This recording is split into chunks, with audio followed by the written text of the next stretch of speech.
Olá, meu irmão e minha irmã, eu sou Padre Marcelo, da Diocese de Taubaté. Hoje é dia 4 de março de 2024. Vamos meditar sobre o que ouvimos ontem na missa, quando no Evangelho Jesus expulsava os vendilhões do Templo de Jerusalém, dizendo que a casa do Pai não é casa de comércio. Também o nosso coração é casa de Deus e não deve ser casa de comércio. Vamos refletir sobre como libertar, através do jejum, o nosso coração de toda comercialização interior. Bora refletir.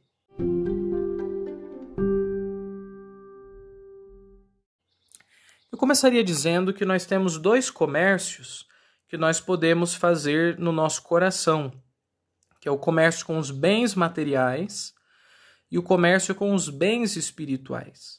E depois vamos falar como o jejum nos ajuda a expulsar esses comércios do coração da gente. Então vamos lá. Os bens materiais. Todos nós queremos levar uma boa vida.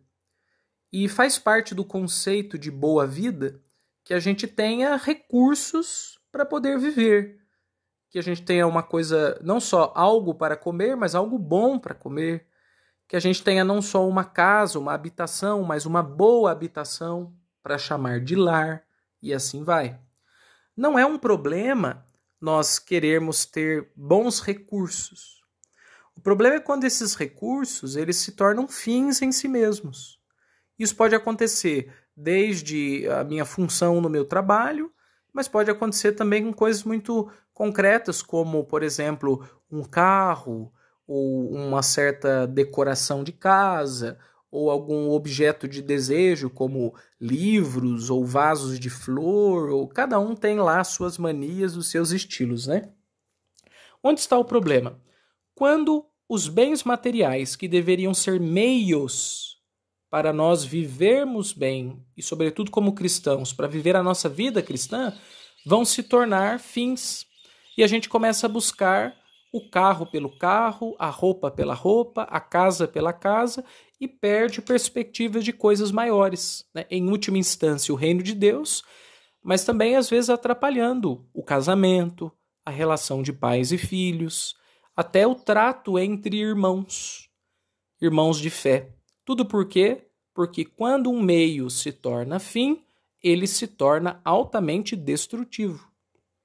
Nesse caso, o que nós precisamos é nos libertar desses bens materiais. E algumas histórias são bastante interessantes, histórias até recentes. Me lembro de um padre que contou de um grupo de pessoas que estava vivenciando assim um caminho de conversão, e aconteceu o seguinte: uma pessoa, um rapaz, tinha um carro que era o xodó dele. Mas o carro era tanto o xodó que ninguém podia pôr a mão, e nos tempos livres ele só existia para o carro dele. Ele não tinha tempo nem para a esposa, nem para os filhos, atrapalhava a vida de fé dele, às vezes ele nem ia na missa para poder polir o carro, e assim vai. Só que na medida em que ele foi fazendo um caminho de aproximação de fé, de conversão, de conhecimento das coisas da igreja, e foi se esclarecendo, tomando consciência, mudando opiniões, o que aconteceu é que ele viu que num dado momento ele precisava se posicionar diante daquela postura pessoal com o seu carro. E daí no grupo que ele participava, um grupo de espiritualidade cristã, ele precisaria fazer uma renúncia. Eles chamam de renúncia aos ídolos.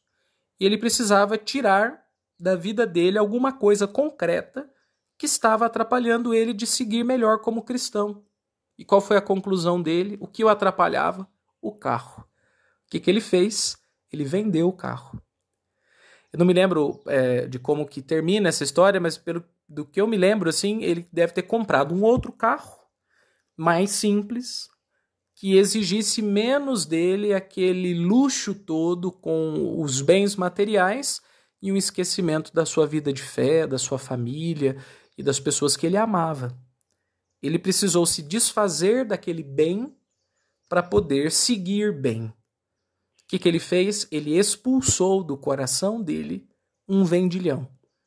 Ele eliminou do coração dele um comércio material, que vivamente aquilo estava atrapalhando o seu caminho de cristão.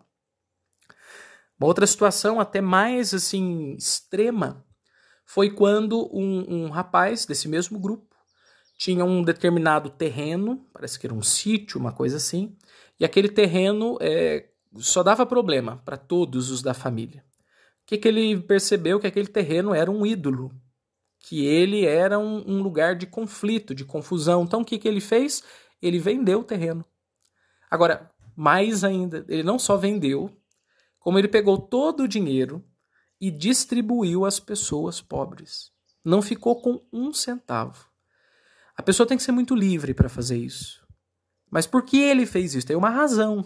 Porque ele queria libertar o seu coração e a sua família de um comércio material que estava destruindo o templo de Deus. Que estava fazendo mal para as relações de marido, mulher, de pais e filhos. Então ele se libertou dos bens. E aqui a gente pode pensar, né, quais seriam os nossos bens materiais? Talvez nem seja um carro ou uma casa, mas às vezes é uma caneca de recordação, às vezes é um relógio de muita estima, às vezes é uma televisão. Cada um de nós tem lá a sua fraqueza. E veja, o problema não é nem a coisa em si. Não é um problema você ter uma televisão boa, não é um problema você ter um relógio de estima, uma caneca que você ganhou assim, de comemoração e que ela é o seu xodó. O problema é quando isso vira ídolo. Porque quando vira ídolo, toma o coração. E quando toma o coração, tira Deus e tira os amores. Tira as pessoas que a gente ama. Então, gostar não é problema. Mas se deixar dominar pela coisa, isso é um problema sério. E a gente tem que expulsar esses vendilhões do coração. Mas há também os comércios espirituais. Os comércios espirituais, eles dizem respeito, sobretudo, às nossas trocas com Deus. É quando a gente começa a fazer barganha com Deus. Senhor, eu vou fazer isso e o Senhor me dá aquilo. Senhor, se o Senhor fizer X, então eu vou te dar Y. É uma relação mercantil. Ela não é uma relação da graça de Deus. Eu não recebo o dom de Deus. Eu não percebo que eu sou sempre imerecido. Que eu não dou conta de, por mérito pessoal, receber alguma coisa do Senhor, mas que tudo é graça. E quando eu começo a barganhar com Deus e vou tendo a sensação de que isso está dando certo, no fundo eu estou transformando a minha relação com o Senhor num comércio. Eu abri uma lojinha na casa de Deus. Foi isso que eu fiz. E essa lojinha é só para o meu benefício. E aí está o problema. Porque daí eu começo a fazer de Deus uma espécie de parceiro de trabalho que, enquanto está sendo útil para mim, beleza. Mas na hora em que ele não me atender, ai dele. Ai dele. O que isso mostra? Falta humildade. Falta confiança na graça e falta filiação. Não se trata a Deus como um pai. Trata-se a Deus, às vezes, até como um funcionário. Né? Por isso tem aquela passagem em que o rapaz quer ser curado e ele fala para Jesus assim, se queres, Senhor, tens o poder de curar-me. E Jesus responde, eu quero, fica curado.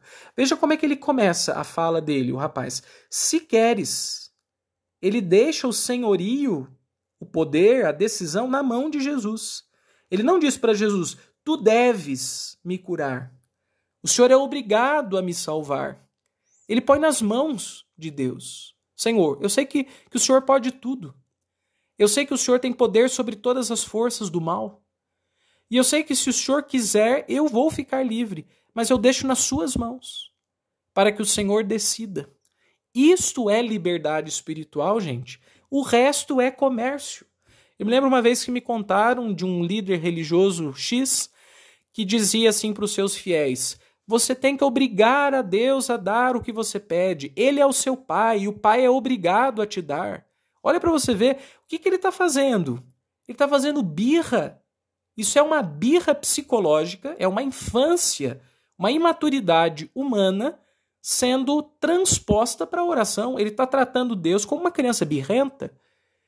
Mas o cristão maduro sabe o seu lugar. Senhor, se queres, tens o poder de curar-me. Não é porque eu quero, eu até quero.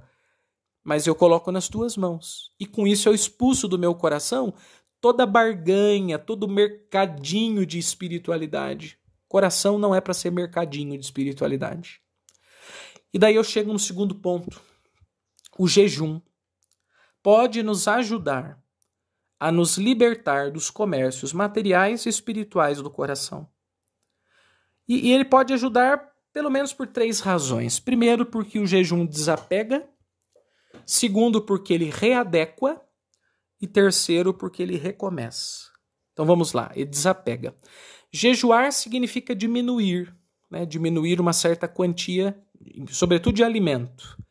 Mas pode significar também diminuir quantia de outras coisas. Eu posso fazer um jejum de livro, posso fazer um jejum de filme, posso fazer um jejum de roupa. Veja que não é abster-se. Eu não vou tirar todas as roupas do meu guarda-roupa para me abster de roupa. Mas eu posso fazer um jejum, eu vou diminuir quantidades de sapatos, de relógios, e assim vai. Cada um vai ver o que precisa reduzir primeiro para se desapegar. Porque daí você se desapega e você aos poucos vai expulsando do coração aquilo que está te amarrando e te impedindo de ir em frente nas coisas de Deus. Agora, depois que você vai desapegando, e na medida em que as coisas materiais e até espirituais vão diminuindo, esvaziando, você começa a readequar a vida. A vida começa a ganhar uma nova configuração. Eu consigo viver diferente. Eu consigo ter menos. Eu não preciso de tudo isso. Então o meu coração ele vai se alterando, ele vai se modificando. E ele vai descobrindo novos modos de vida. E ser cristão nada mais é do que isso. É descobrir um novo modo de viver. E esse modo é viver com Jesus. E fazer de Jesus o nosso tudo. De fazer de Jesus o nosso tudo. Ele readequa. E por fim, o jejum nos ajuda a recomeçar. Porque depois de um certo tempo, a gente começa a perceber que a gente mudou de fase. Que aquelas coisas que antes nos apegavam, que eram fundamentais, não são mais. Que a gente está em outra vibe.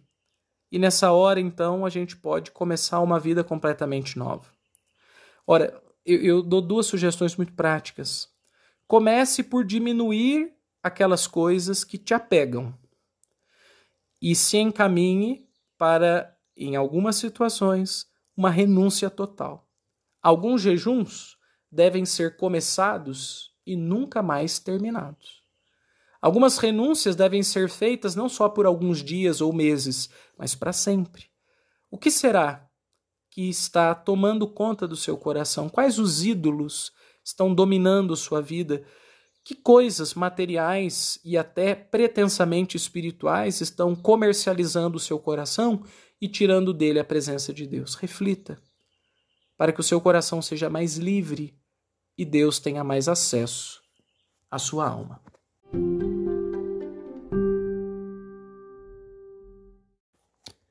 Nós estamos começando mais uma semana e o que eu gostaria de propor a você é que você procurasse identificar os seus ídolos, os seus comércios, as coisas que te apegam.